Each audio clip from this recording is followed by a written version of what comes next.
Bonsoir. Fini les vacances, retour dans la surface de vérité pour une nouvelle saison de réflexion, de propositions, de passion pour les causes du Burkina Faso, notre pays. Premier invité de cette nouvelle saison, c'est un passionné pour le développement personnel et le leadership.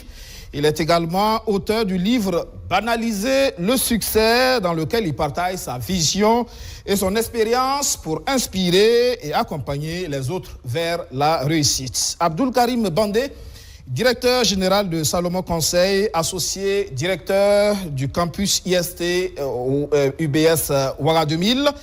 Et dans le fauteuil blanc ce soir. Bonsoir, bienvenue. Bonsoir. Merci d'avoir répondu à notre invitation. Merci à vous. C'est la rentrée scolaire et avec vous, on va parler surtout d'éducation, mais déjà, immersion patriotique, camp vacances face au MEBO. Ce sont des innovations apportées par les autorités, en tout cas dans le secteur éducatif cette année.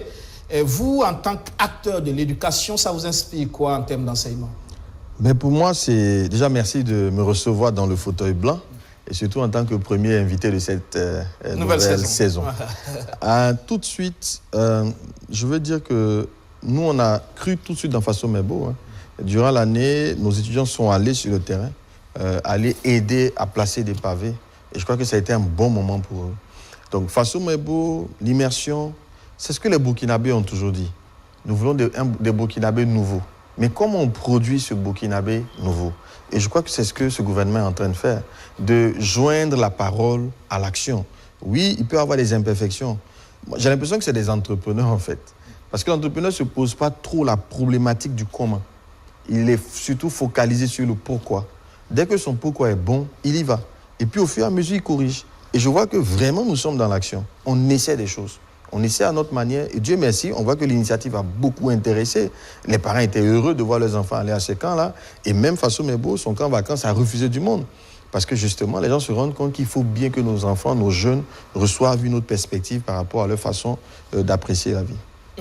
Alors, donc, belle initiative pour vous à pérenniser. Absolument. Même à faire descendre dans les niveaux les plus inférieurs et dans les niveaux les plus élevés. Oui. Mais il est plus facile de transformer du bas vers le haut que d'essayer de transformer des adultes. C'est encore plus compliqué. Les esprits perméables pour les enfants, exactement. Ça passe encore mieux. Exactement. Sinon, il y en a qui ont pensé qu'il faut l'étendre même aux enseignants. Mais je ne sais pas ce que ça produirait, mais sur des volets, oui. Parce qu'après, l'enseignant doit communiquer une certaine... Et ça, moi, c'est un de mes cris de cœur. Un enseignant, c'est un modèle. J'en parle dans mon livre, d'ailleurs. Des enseignants ont marqué ma vie, comme aussi bien positivement que négativement, malheureusement. Mais vous allez voir que la plupart du temps, les bons enseignants ont été de vrais leviers pour construire des hommes de demain. Et donc, c'est une grosse responsabilité que de se positionner en posture de sachant pour communiquer le savoir à des personnes. Et donc, on ne peut pas ne pas incarner des valeurs.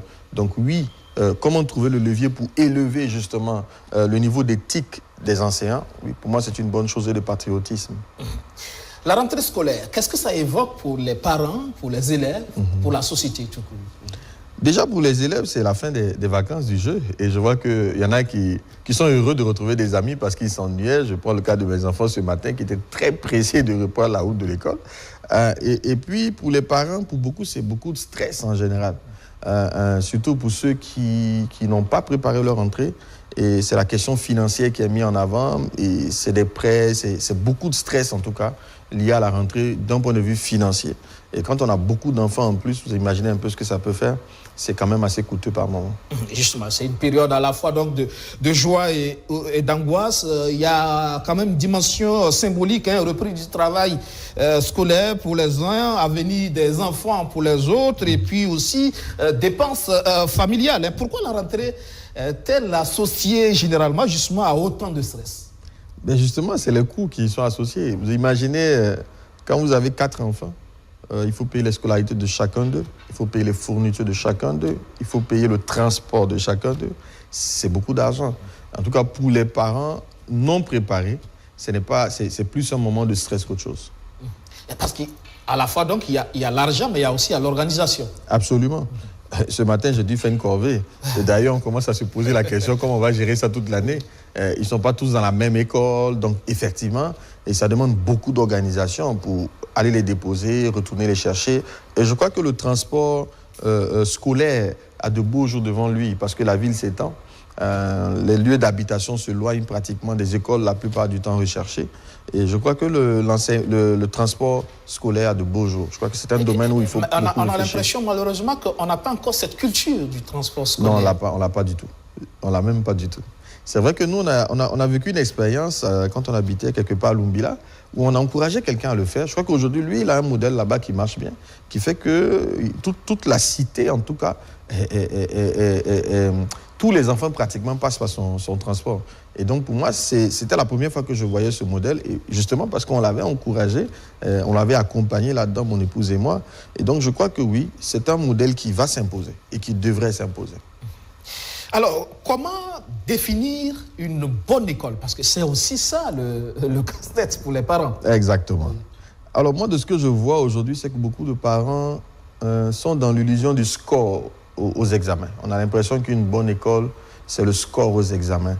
Moi, je ne dis pas forcément. Parce que beaucoup d'écoles qui ont peut-être qu'ils m'en voudront, hein, mais qui ont le critère d'être bon en griffe, vous voyez, ils ont une stratégie qui est très simple. On sélectionne les meilleurs élèves. Si vous avez des meilleurs élèves, vous aurez une bonne école. Pour moi, la bonne école, ce n'est pas celle qui prend que de bons élèves. C'est celle qui prend des élèves moyens, des élèves faibles, et qui les fait grandir. C'est ça une bonne école. Ce n'est pas celle qui se prend la part belle de l'effectif et qui laisse les personnes en difficulté aux autres, à eux de se débrouiller. Voilà. Et malheureusement, on est beaucoup leurrés par ça. Donc, le score aux examens. Vous n'avez pas idée de ce qui se fait dans beaucoup d'écoles pour pouvoir avoir des 100%. Vous n'avez même pas idée. Il y a des candidats qui ne sont simplement pas présentés par moment. Hein. Voilà, juste pour s'assurer qu'on atteigne le score des 100%. Oui, ça c'est devenu aussi une préoccupation pour les responsables d'école. Absolument. Hein. Le 100%, c'est quasiment maladif. Ouais, c'est quasiment maladif. Pour moi, non, ça ne devrait pas être la préoccupation. La préoccupation, ce serait de savoir, est-ce que l'enfant qu'on a pris, on l'a fait grandir? Est-ce qu'on l'a fait évoluer? Est-ce qu'on l'a développé? Mais si c'est juste pour s'assurer d'avoir des scores, parce qu'après, l'enfant a même le score, hein, on lui a mis tellement de pression, il n'a pas forcément appris. Il a peut-être mémorisé. On lui a mis tellement de pression qu'au sortir de l'examen, il n'a même plus envie de continuer. Voilà, donc le tout n'est pas tant d'avoir le diplôme ou d'avoir le score, mais c'est le développement de l'enfant qui devrait être la préoccupation. Pour moi, c'est le critère majeur. Est-ce que ce n'est pas le caractère de plus en plus mercantile de l'éducation qui fait ça? Oui, parce qu'il y a une forte compétition. Il faut reconnaître qu'il y a beaucoup d'écoles, que ce soit dans tous les niveaux. Et justement, cette compétition-là peut emmener les promoteurs justement à mettre de moins en moins l'accent sur le fond, sur le contenu, mais sur les effets de communication. Oui, c'est possible, c'est possible. C'est possible, mais ça ne devrait pas être la chose. Je ne suis pas sûr non plus que c'est la chose la plus partagée. Hein. Beaucoup d'écoles quand même sont concentrées, focalisées, préoccupées par le fait de développer les enfants qui leur sont confiés. Parce que je dis cela parce que justement, le score, à partir du score, on en arrive aussi justement à faire ce rapport prix élevé, coût élevé de la scolarité, qualité garantie. Ah non, il n'y a pas de lien. Hein. Il n'y a pas de lien. Et moi-même, pour l'expérience que j'ai avec mes propres enfants, le seul levier de qualité, c'est l'accompagnement des parents. Je crois que si vous mettez votre enfant dans une école et que vous-même n'êtes pas présent dans son développement, dans son éducation, dans sa formation, je ne suis pas sûr que ça marchera. Et quand je regarde la plupart des gens brillants à l'école, il y a une forte implication parentale. Une très forte implication parentale. On ne peut pas déléguer véritablement l'éducation, la formation de ses enfants à quelqu'un. Quelle que soit la qualité de l'école dans laquelle vous mettrez votre enfant, vous avez le devoir d'être présent. Vous voyez, nous, on a fait l'expérience avec les répétiteurs. En fait, les enfants ont du caractère. Hein. Quand ce n'est pas leurs propres parents qui s'adressent à eux, ils sont très subtils. Le répétiteur, il veut à la fin son revenu, il veut garantir son revenu. Mais l'enfant même peut développer des leviers pour lui faire du chantage, hein, en lui faisant sentir qu'il peut perdre ce revenu que vous lui donnez. Donc à un moment donné, il s'accommode à l'enfant. Il gagne du temps. Il n'y a que vous seul qui pouvez exercer une pleine autorité sur votre enfant. Et pour moi, on ne peut pas faire l'économie de cela. Il faut que les parents, surtout les parents très occupés, vous voyez, il y a des familles, papa travaille, maman travaille, tout le monde est occupé. Moi, je crois que c'est dangereux. Il faut trouver un levier. C'est toute la difficulté aujourd'hui. Comment, dans ce contexte-là, arriver à dégager du temps pour l'enfant? Vous voyez, d'ailleurs, j'en parlais avec un ami tout à l'heure. Je dis, bon, imaginons quelqu'un qui est au soir de sa vie, qui a fait beaucoup d'argent, qui a plusieurs entreprises, mais il arrive à un âge où il ne peut même plus travailler. Et il n'a qu'un enfant. Et ce seul enfant, par exemple, n'est pas du tout responsable, a une addiction et tout ça. Cet héritage-là servira à quoi? Mais il sera dilapidé. Trouver du temps pour son enfant n'est pas une option, en fait. C'est aussi une obligation. Mais ce n'est pas une option. À la fin, vous aurez quoi? À qui vous allez laisser l'héritage là, que vous êtes en train de bâtir? À qui vous le laissez? La même énergie que vous investissez à faire de l'argent, à être productif professionnellement, pour moi, il faut la même énergie pour la famille. Parce que sinon, vous perdrez toujours. Est-ce que vous êtes en train de dire qu'une bonne école ne peut pas compenser justement le manque d'implication des parents? C'est impossible. D'ailleurs, les bonnes écoles ont tendance à obliger l'implication des parents. Ils obligent l'implication des parents parce que ce n'est pas possible. C'est votre enfant, ce n'est pas l'enfant de l'école. Ce n'est pas l'enfant de la société, c'est le vôtre. C'est à vous, justement, d'investir. C'est une responsabilité que d'avoir des enfants. Je vous assure, c'est très compliqué. Hein. C'est très, très compliqué. Même moi qui vous le dis, toutes les fois où mon épouse avait dû voyager, je devais encadrer les enfants, mais c'était un stress incroyable. Je paniquais parce que je ne sais pas comment je fais ça, comment j'ai la patience. Mais j'ai dû m'obliger, Dieu merci. On a une bonne collaboration qui fait qu'aujourd'hui, mon épouse est beaucoup plus à dégager du temps, justement, par choix aussi, pour avoir du temps pour les enfants. La question revient justement à l'organisation, à la maison, justement, pouvoir dégager du temps sans pour autant impacter sa vie professionnelle. Oui. C'est tout le défi. C'est un équilibre. Oui, c'est un sujet de mon livre. Hein. La vie est un équilibre. D'accord? Il y a une roue que nous utilisons en coaching qui s'appelle la roue des domaines de vie. Et le vrai bonheur, le vrai but de la vie, c'est d'être heureux. Et le vrai bonheur, c'est de construire un équilibre. Si vous réussissez sur un des volets de votre vie et vous échouez sur le reste, vous avez échoué. C'est un tout. Sur la santé, il faut réussir. Vous avez beaucoup d'argent, vous êtes malade. Vous avez trop travaillé, vous faites une dépression. Finalement, ça aura servi à quoi d'avoir autant performé? Vous avez une bonne santé, oui, vous travaillez bien et vos enfants sont tous dans des addictions. Qu'est-ce que vous aurez réalisé? Au soir de votre vie, vous avez un divorce. Qu'est-ce que vous aurez réalisé? Parce que vous n'avez pas pris du temps de vous occuper de votre conjoint. C'est un tout, en fait. C'est un équilibre qu'il faille construire. Et justement, c'est difficile de trouver l'équilibre. Ce qui rend difficile l'équilibre, c'est qu'il y a un coup de renonciation et un coup d'opportunité. Il faut renoncer à quelque chose. Croire qu'on peut tout avoir à la fois n'est pas vrai. Il faut renoncer à quelque chose. Ça veut dire quoi? Sacrifier un peu de sa vie professionnelle pour réussir, par exemple, l'éducation de ses enfants? Absolument. Oui, il y a un moment où il faut le faire. Il faut refuser une promotion, il faut refuser un poste à l'étranger, il faut refuser... Oui, parce qu'il y a besoin d'équilibrer la vie. Oui. Parce que par moment, les patrons en entreprise aussi sont agacés par les excuses à tout moment, parce qu'on doit aller chercher des enfants à l'école. C'est de bonne guerre. Ça veut dire, en fait, le dialogue doit être franc dans l'équipe. Alors, moi, j'ai besoin de quelqu'un qui est présent à 100%. Tu n'es pas capable d'être présent à 100%. Accepte que je mette quelqu'un d'autre. Ne cherche pas à avoir le beurre. Justement, l'idée de penser qu'on peut tout avoir à la fois, ce n'est pas réel. Maintenant, un bon patron doit être préoccupé, justement, de permettre à ses employés d'être en bonne santé et épanouis. Et c'est au patron de mettre un mécanisme. Je vous donne un exemple. Moi, j'ai ma responsable marketing. Et puis, je lui dis, il y a 4 ans, tu vas te marier. Tu sais que tu vas te marier un jour. Je dis, ah, oui, tu vas te marier. Quand tu vas te marier, tu n'auras plus le même temps que tu consacres à l'entreprise. Il faut qu'on y pense maintenant. Il dit, mais comment on règle ça? Il dit, bon, la seule façon de régler ça, tu vas recruter des stagiaires et tu vas les développer. Tu le recrutes toi-même, 2, tu les encadres, tu choisis un à la fin qu'on va garder, tu le fais grandir et il doit être capable de te suppléer. De sorte que même quand toi, tu n'es pas là, le travail continue de se faire. Et elle y est arrivée. Voilà, quelques années après, elle s'est mariée, elle est mère, n'a plus la même disponibilité, mais l'activité est quand même moins impactée. Mais ça suppose que l'entreprise est prête à recruter. Mais elle n'a même pas le choix. Elle n'a même pas le choix, elle grandit. Si la tâche augmente, la charge de travail augmente, et quand vous avez un responsable, le rôle d'un responsable, ce n'est pas d'être dans l'exécution, c'est d'être dans la conception et dans la projection sur le futur. Mais si vous le voulez à la fois conception, projection et exécution, vous allez l'épuiser. Il n'a plus de vie. Non, il faut qu'il ait une vie. Et justement, plus il est épanoui dans sa vie privée, plus il sera productif. Mais si sa vie privée a un problème, il est toujours préoccupé quand il arrive au bureau, comment vous voulez qu'il soit productif? C'est vrai qu'en entreprise, on n'en tient pas compte souvent. Non, c'est une erreur. Moi, dans ma conception du management, mon rôle de manager, c'est de rendre mes collaborateurs heureux. C'est ma principale préoccupation. Ce n'est pas juste qu'ils produisent. Mais leur production est liée, vous savez, quand vous faites une chose, quand vous êtes content de faire une chose, il est dit que votre cerveau sécrète de la dopamine. Et la dopamine, c'est l'hormone du bonheur, l'hormone du plaisir. Et c'est extrêmement important pour moi que mes hommes, mes collaborateurs, vraiment le cerveau soit inondé de dopamine. Mais ça vient parce que tous les aspects de leur vie est pris en charge. Oui, et je crois que c'est le rôle d'un manager. Ce n'est pas l'exécution, mais il travaille sur l'homme. La matière première du manager, c'est l'homme. Comment je prends l'homme, je le développe, je le rends épanoui. Vous savez, nous, on aborde souvent des sujets dans... On a un processus qu'on propose aussi aux entreprises. On l'appelle le programme de développement de compétences, qui est de la formation, du coaching, de l'évaluation. Mais dans l'évaluation, on aborde tout. Hein. On rentre dans l'enfance du collaborateur, on rentre dans sa vie de famille, on rentre dans sa vie spirituelle, on touche tout. Parce que pour nous, il est important que tous les aspects de sa vie soient bien réglés. C'est juste des avis qu'on lui donne, des conseils, des accompagnements, mais on voit que ça marche. Quand tout ça est réglé, le gars, il est à fond, il est productif. Il aime être là, il a envie d'être là. Oui. Ouais.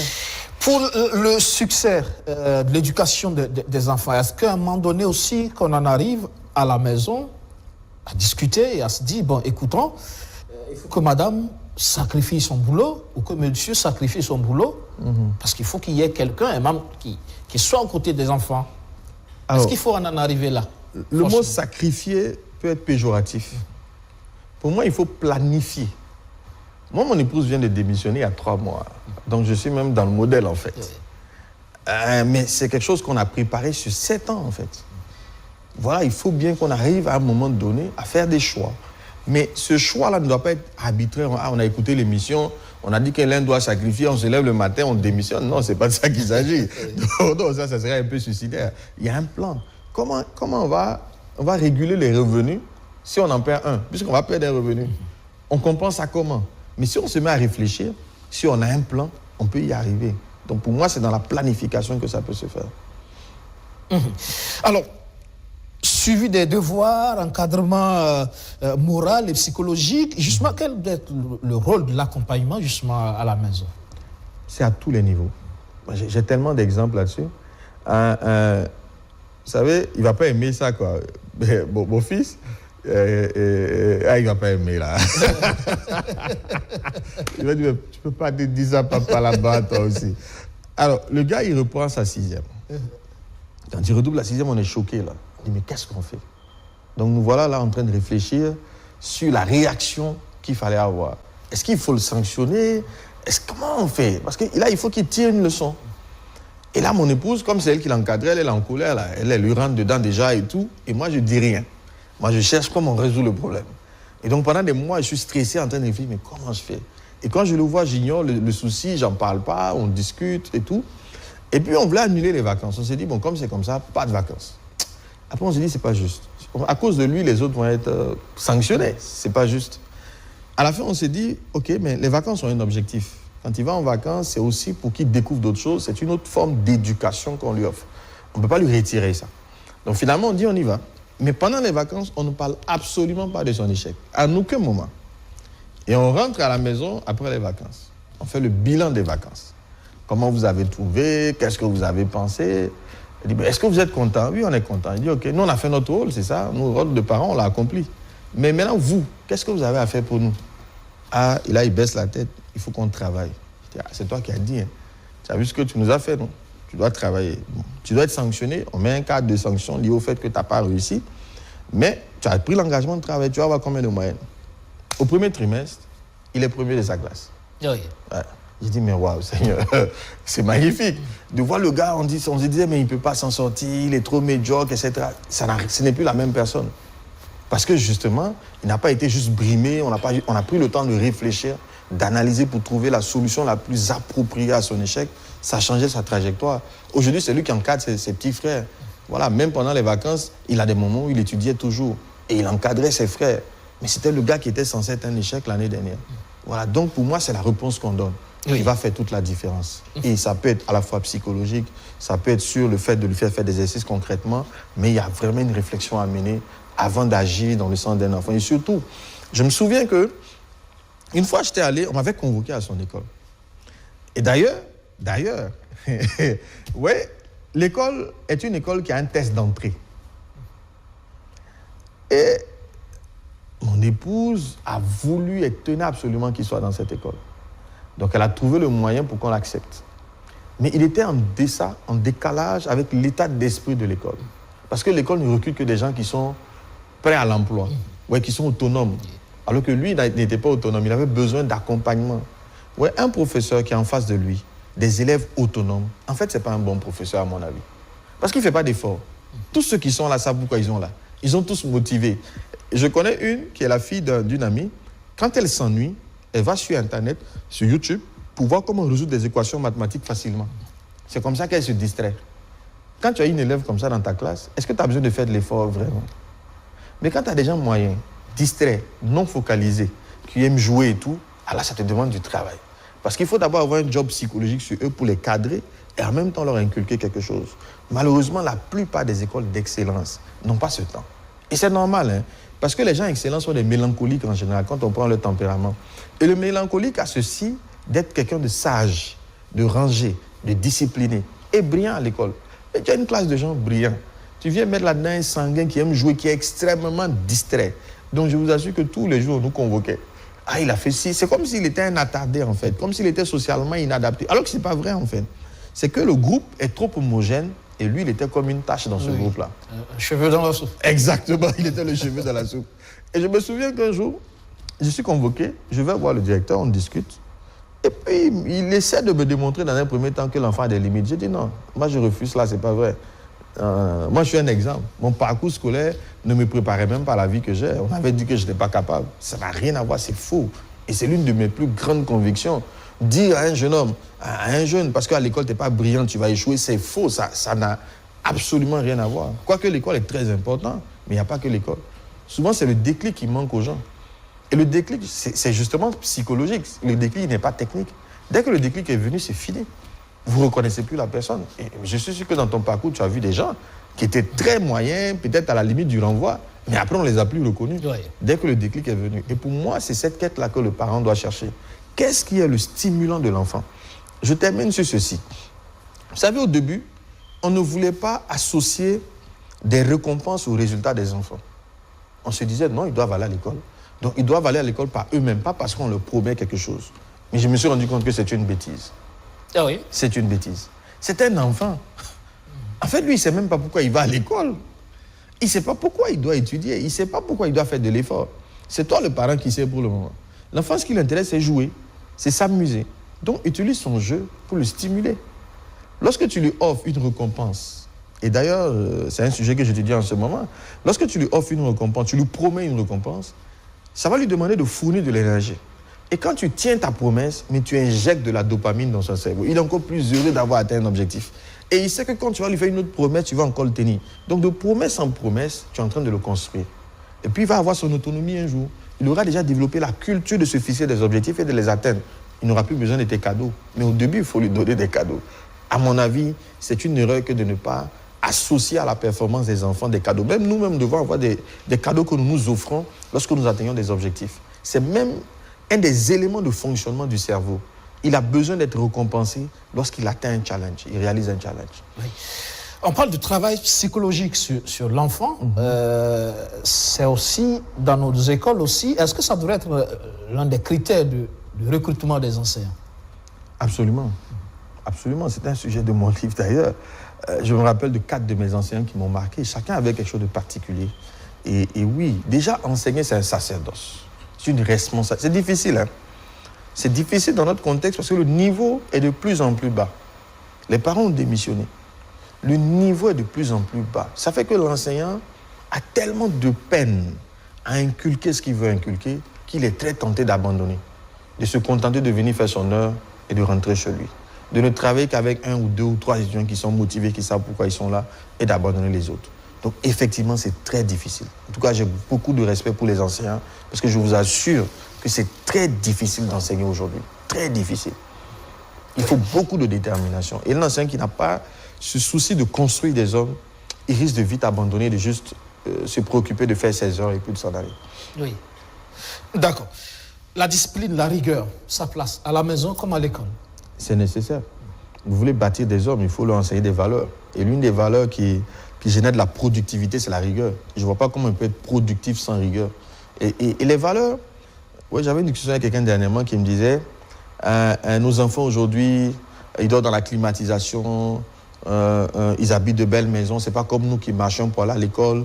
Et donc c'est pour ça qu'on pourrait comprendre qu'il y a certaines valeurs qui ont disparu. Je dis non, ça n'a rien à voir. La construction des valeurs n'est pas liée à l'environnement. Tu peux utiliser le matériau que tu as pour inculquer des valeurs à ton enfant. Je donne un exemple. Ton enfant peut-être ne marche plus pour aller à l'école. Mais on a besoin de balayer la maison. Demande-lui de balayer la maison. Ça, c'est à sa portée. Demande-lui de laver les assiettes. C'est à sa portée. Parce que dans les tâches ménagères comme celle-là, et le fait d'avoir une discipline où il le fait régulièrement, nous allons lui enseigner l'humilité, la valeur du travail, parce qu'il doit comprendre qu'on ne trie pas les tâches. Mais quand vous lui dites non, tu n'as pas le droit de faire ça, en fait, vous lui enseignez que certaines tâches sont viles, sont indignes de lui. Ouais. Donc, ce n'est pas l'environnement, c'est l'intention. La communication des valeurs doit être intentionnelle. Je choisis des valeurs, j'estime que mes enfants doivent les acquérir et je mets un programme justement pour qu'ils aient ces valeurs-là. Je mets des exercices auxquels je vais les soumettre régulièrement pour qu'ils aient ces valeurs.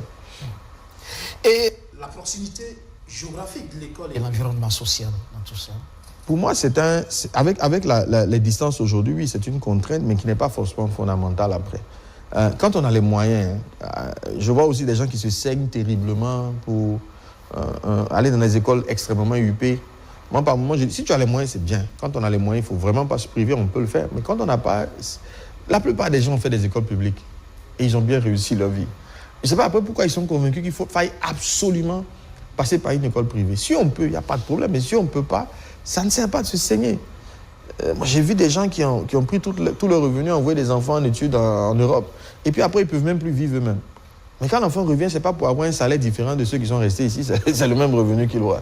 Finalement, ça ne procure même pas davantage. Mais on a dépensé tellement d'argent. Non, oui, c'est aussi vu comme le prestige, montrer que, oui, on a si c'est ça l'intention, oui. Effectivement, si tu veux du prestige, il faut le faire. Mais moi, je suis dans le pragmatisme. Qu'est-ce que ça va m'apporter? À la fin, là, moi, c'est le résultat qui m'intéresse. Qu'est-ce que ça va m'apporter? Si je ne vois pas ce que ça m'apporte, je ne fais pas. Je ne fais pas parce que tout le monde fait. De toute façon, le prestige, ça rend pauvre. Hein.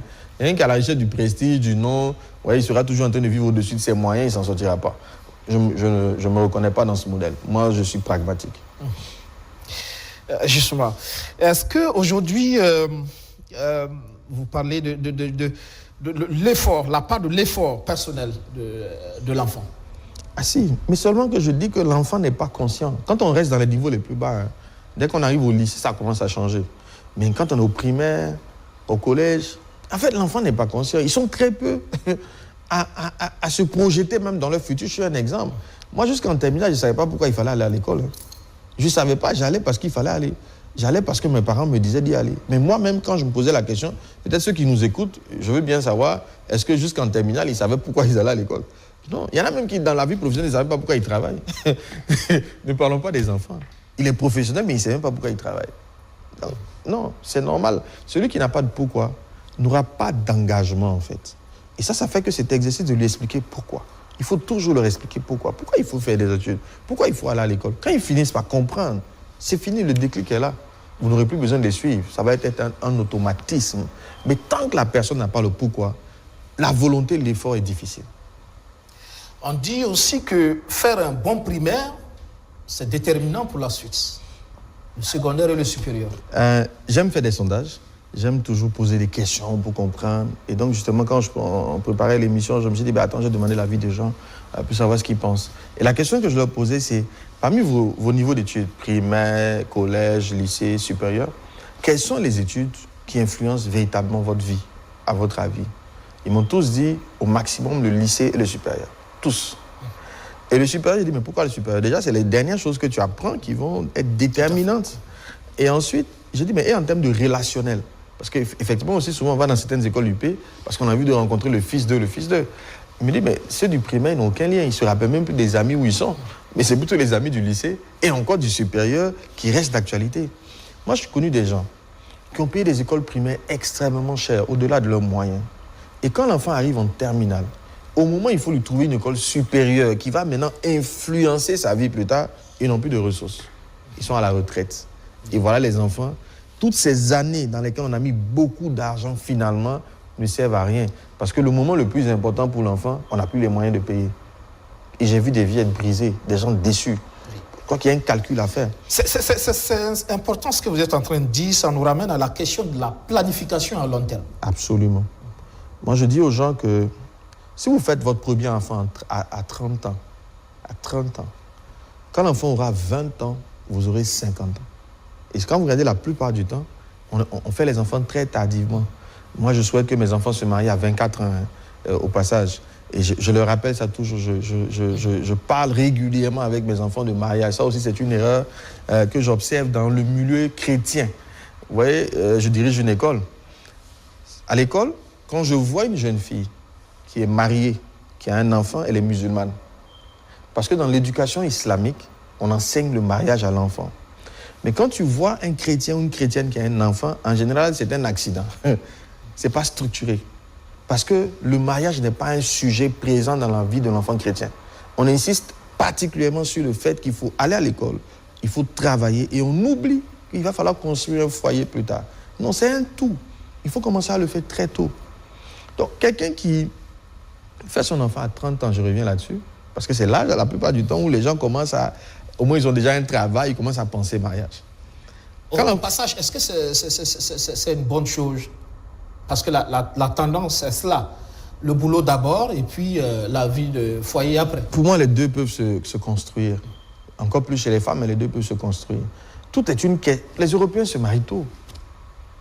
C'est juste une question d'éducation. Mais si on enlève, si on ne fait pas du mariage un objectif, et après on a des familles dysfonctionnantes. Parce que ça n'a jamais été un objectif dans l'esprit de la personne. C'est un jour, il se lève et puis on commence à lui mettre la pression. Hein, les mêmes parents là, qui refusaient qu'on parle de mariage et autres, à un moment donné, sont sur leur dos tous les jours. Il faut que tu te maries, tu es vieux maintenant. Il faut que... Mais c'est comme un sujet nouveau que tu envoies au gars, quoi. Sans compter que même dans bien des cas, les parents ne sont pas des modèles, qui ne donnent même pas envie aux gens de se marier. Et le sujet n'est tellement pas abordé. Oui, donc pour moi, si c'est bien préparé à l'avance, en tout cas, j'espère qu'un jour, j'aurai l'occasion de dire que mes enfants se sont mariés à 24 ans, parce que justement, ils ont été préparés à ça. Mais pour revenir, oui. Vous avez la personne à 30 ans, premier enfant. 50 ans, l'enfant a 20 ans.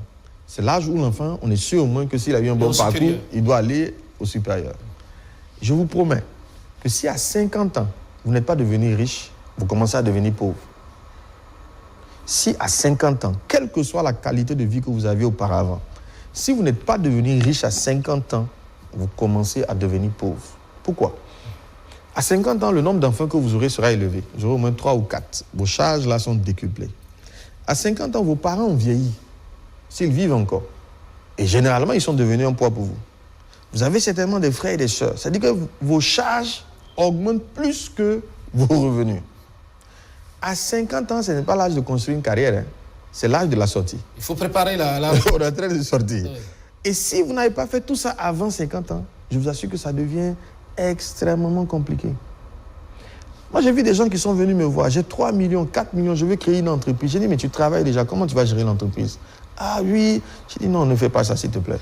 Prends tes 3-4 millions, va mettre dans une compagnie d'assurance, garantis la scolarité de ton enfant après son bac. Mais le gars, il prend 3-4 millions, il ouvre une boutique. Au bout de 2 ans, il a tout perdu. Et en plus, il a peut-être perdu à la fin 7 millions. Mais ces 7 millions, tu l'aurais mis dans un produit d'assurance, sur un compte bloqué, tu aurais financé le jour de ta retraite, ou du moins, quand tu seras moins productif, les études de tes enfants. Mais comment on ne se projette pas? Est-ce que c'est mauvais d'entreprendre? Non, quand on travaille, on ne peut pas.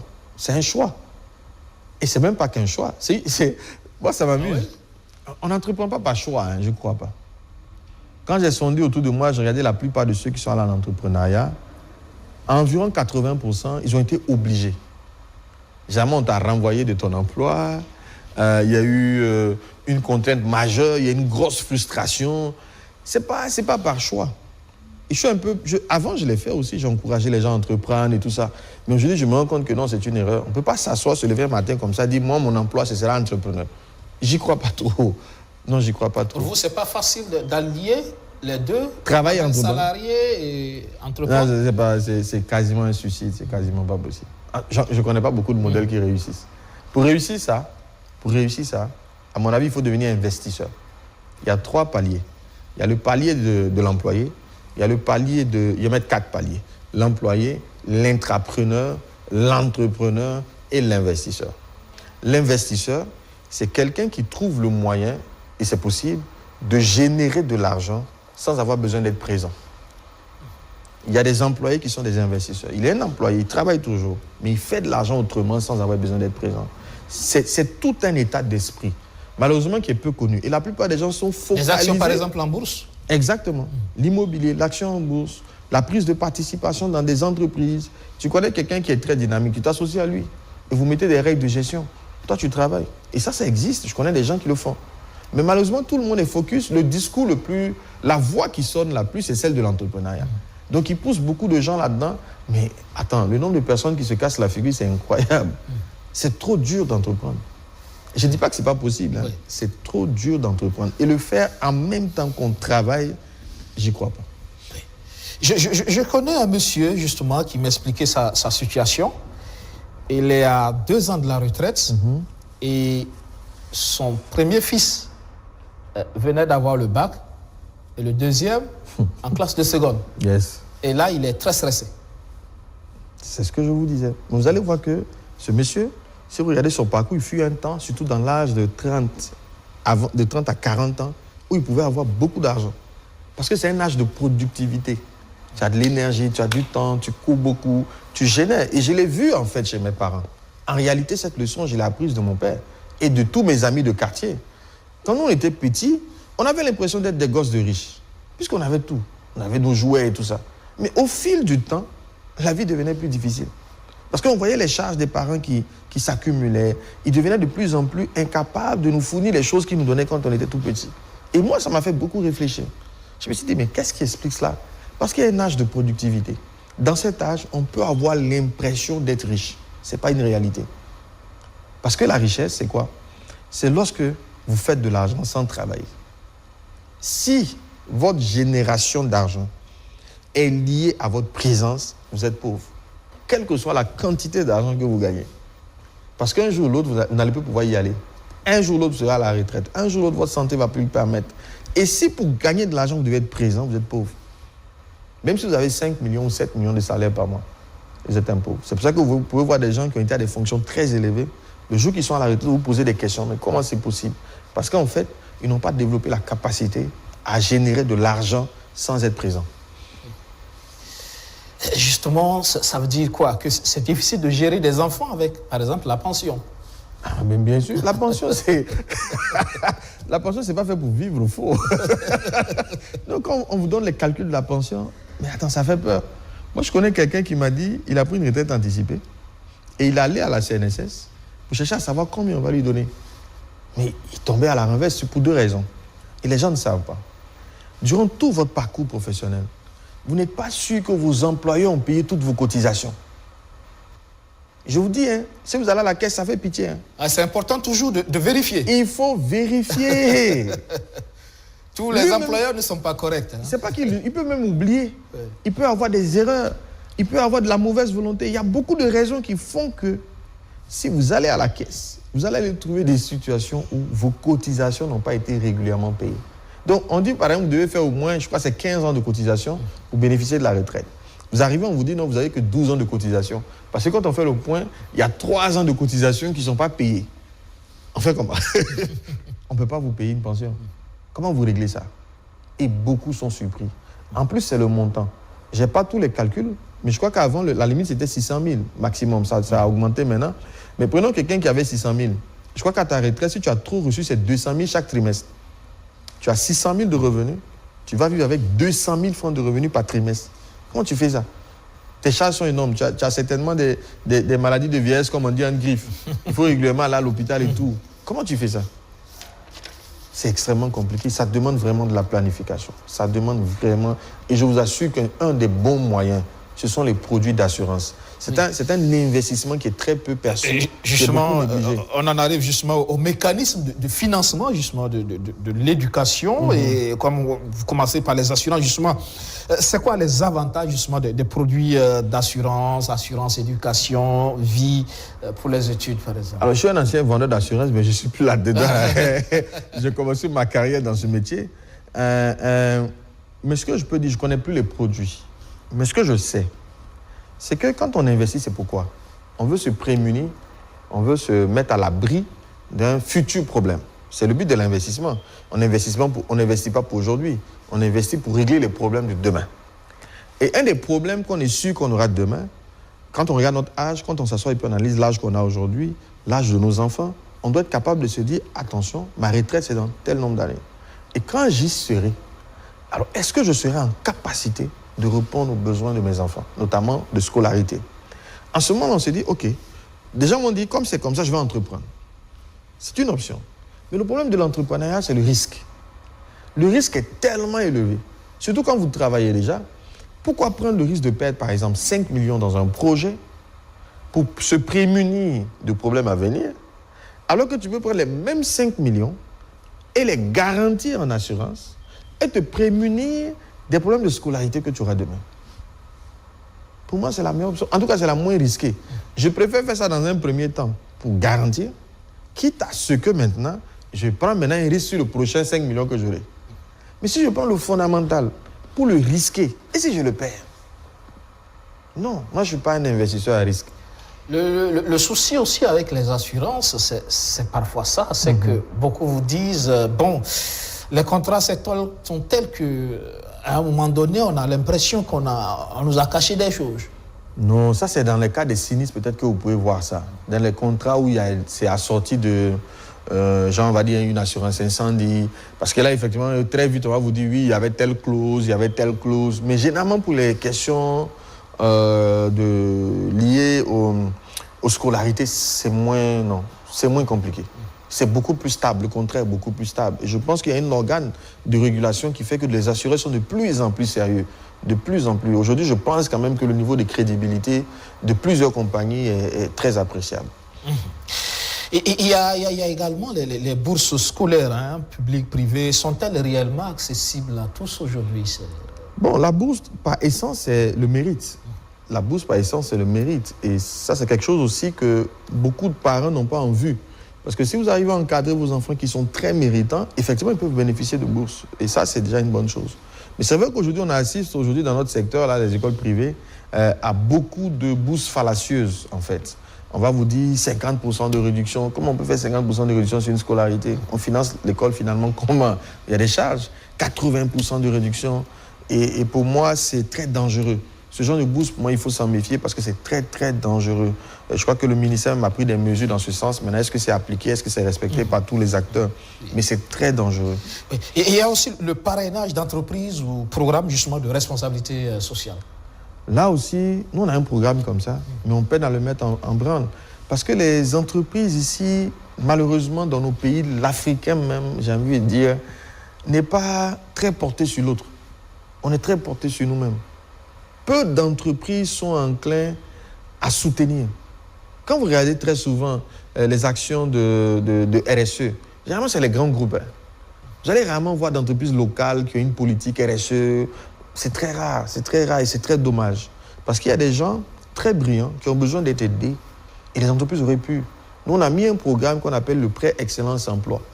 C'est un mécanisme qui aurait permis, par exemple, à une entreprise de se disponibiliser pour accueillir un jeune qu'on aura validé ensemble. Nous, on lui fait un prêt pour sa formation durant 3 ans.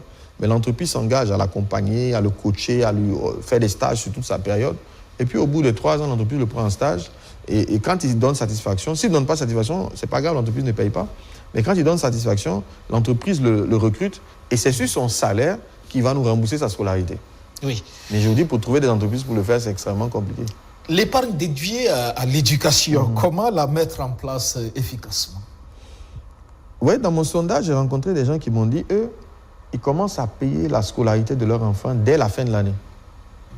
Ça veut dire, dès qu'on dit que l'année s'est clôturée en mai, juin, lui, il commence déjà à commencer à verser chaque mois quelque chose à l'école.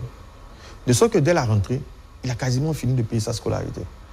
En fait, le vrai problème, c'est la discipline. Le vrai problème, c'est-à-dire que l'abondance financière ou l'autonomie financière, à mon avis, va reposer sur 2 variables. Le travail, un travail intelligent pour générer de l'argent, parce que la première des choses à faire, c'est de gagner de l'argent. Alors que pour gagner de l'argent, il faut travailler. Il n'y a pas un autre moyen. Prier, jeûner, tout ce qu'on veut, mettre des galettes au Carrefour, là, tout ça, c'est pas ça qui va faire de l'argent. Voilà, c'est parce qu'on travaille et puis ces choses viennent en appui. Donc pour moi, déjà, c'est le travail. Maintenant, à côté, quand l'argent est rentré, la seule façon de fructifier cet argent, de faire en sorte que son usage soit le plus optimum possible, c'est la rigueur, c'est la discipline. Si on n'a pas ces 2 leviers, pour moi, c'est compliqué. C'est compliqué. Il faut de la discipline. La discipline. Le crédit fournisseur justement, étaler les paiements, par exemple. Est-ce une bonne solution? C'est la meilleure des solutions. C'est trop rentable. Il n'y a pas d'intérêt. Et tous les fournisseurs, quand vous êtes sérieux, quand vous êtes responsable, vous prenez un engagement que vous le tenez, tout fournisseur sera prompt à vous faire un crédit fournisseur.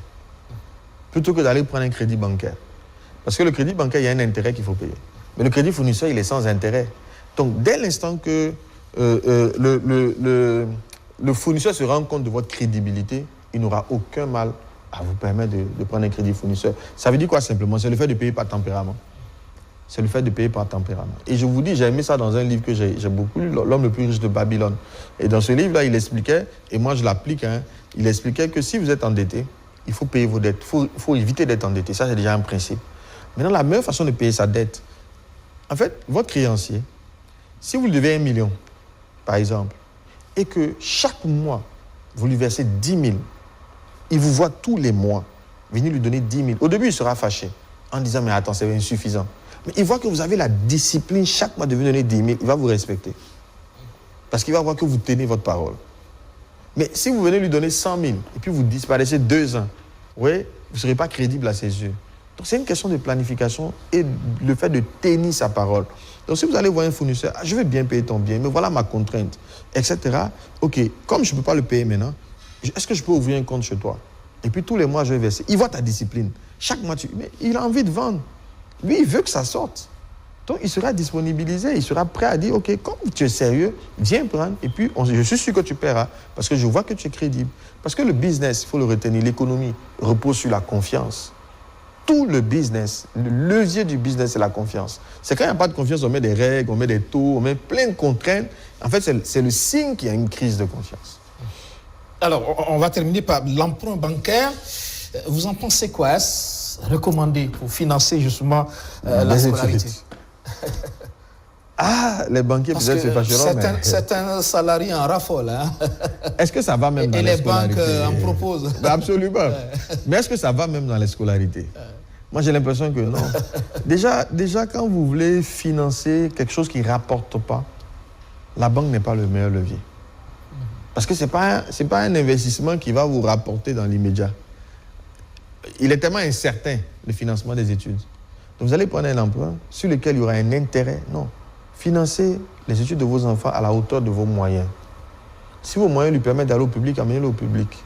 Si vos moyens lui permettent d'aller au privé, amenez-le au privé. Mais ne vous empruntez pas pour ça. Non, je vous en supplie, non. Je ne pense pas qu'il faille le faire. C'est créer un déséquilibre financier que vous aurez toujours du mal à combler. Et vous allez créer une spirale d'emprunt infini. Et à la fin, on finira par pleurer, quoi. À la fin, ça sera toujours difficile. Donc, pour moi, il faut au mieux, autant que possible, travailler à vivre au niveau de ses moyens. Choisir des écoles où on sait qu'on a la capacité de payer.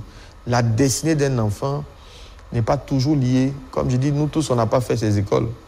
Mais ça ne nous a pas empêché d'arriver là où on est. Il y a des gens qui ont fait des études dans des villages éloignés. Mais aujourd'hui, on voit l'exemple, on voit ce que ça donne comme résultat. Voilà, donc pour moi, il faut aller à la hauteur de ses moyens et éviter au mieux l'emprunt. Oui. Le coût de l'éducation, aujourd'hui, on s'amusait à en parler avec les collaborateurs en conférence de rédaction. L'idée, c'est d'en faire d'ailleurs un sujet. Le coût de l'éducation aujourd'hui, on s'est amusé comme ça à comparer ce que nos parents ont investi dans notre éducation depuis la maternelle jusqu'à l'université. Et on compare aujourd'hui aux enfants d'aujourd'hui. Il y a un qui me parlait de son petit cousin. En une année de scolarité de maternelle déjà, c'est 3 fois toute sa scolarité durant toute sa vie. Ça c'est les parents. Je vous dis, il y a des gens qui ont les moyens de ça. Il y a des personnes même où c'est l'entreprise qui paye ça pour eux. Ce n'est pas de leur poche que ça sort. Il n'y a pas de problème. Mais ce n'est pas parce que ton ami, ton frère, ton cousin, ton voisin a mis son enfant dans une école donnée que toi tu vas aller te saigner pour que ton enfant le rejoigne dans cette école. Encore dans une école primaire ou une garderie. Où est l'intérêt? Franchement, je ne vois pas l'intérêt. C'est mon point de vue. Hein. Oui, les garderies et les maternelles, parlons-en, elles coûtent cher. Est-ce que c'est important justement pour le processus, pour l'éducation de l'enfant? Parce que c'est vrai, il y a des familles où on n'a pas le choix parce que justement, tout le monde va au travail. Il faut bien garder l'enfant quelque part. Il faut bien l'amener à la maternelle. Et une façon aussi d'échapper. Mais quand on a la possibilité d'avoir l'enfant, d'avoir quelqu'un à la maison pour s'occuper de l'enfant, est-ce que la maternelle, c'est une obligation? Est-ce que c'est important pour le processus de scolarisation de l'enfant? Moi, je pense que oui. Je pense que oui. Maintenant, les maternelles, il y en a de tous les prix aussi après. Oui. Il y en a de tous les prix. Les garderies, il y a des garderies publiques. Je crois que le président du FASO en parlait dernièrement. Tout à fait. Il y en a de tous les prix. Après, c'est ce qu'on veut, c'est ce qu'on poursuit. Pour moi, envoyer son enfant à la garderie, c'est une opportunité de socialisation de l'enfant. Vous voyez, aujourd'hui, nos familles, là, dès qu'on a un peu de revenus, on vit dans des quartiers où il n'y a pas... il n'y a plus la vie de quartier. Les enfants ne s'amusent pas avec les enfants du voisin. Voilà, ils restent tout le temps enfermés et ils n'ont plus d'opportunité de socialisation.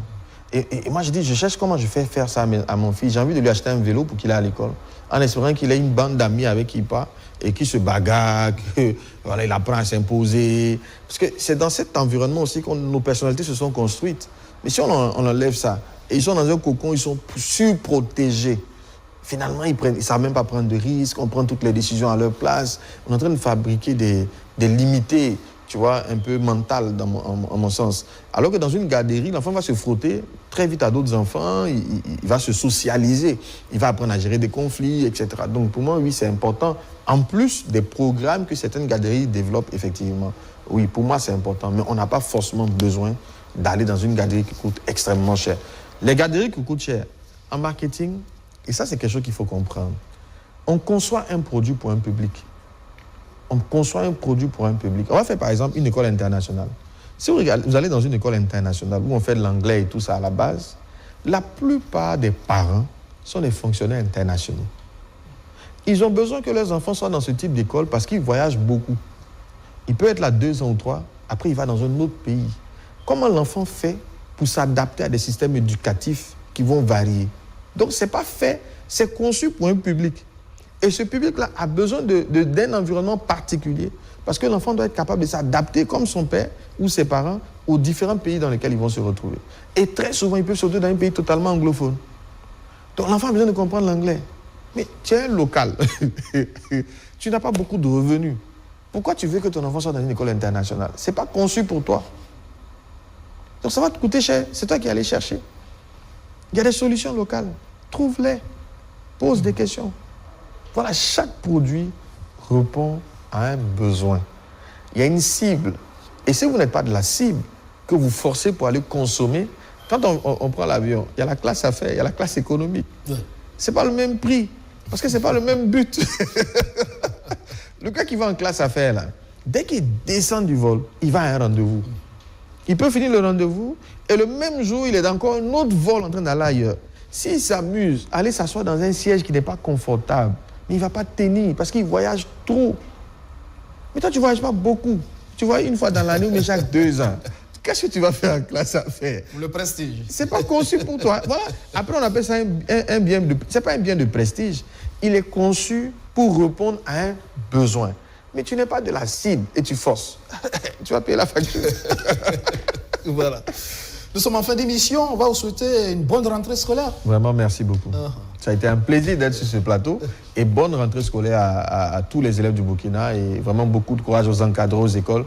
Et que Dieu bénisse le Burkina Faso. Oui, en espérant que nos téléspectateurs, en tout cas, ont pris bonne note. Les parents d'élèves, mais aussi les encadreurs, par rapport à tout ce qui a été dit ce soir, pour permettre à l'enfant, justement, de réussir son année scolaire. Merci de nous avoir suivis.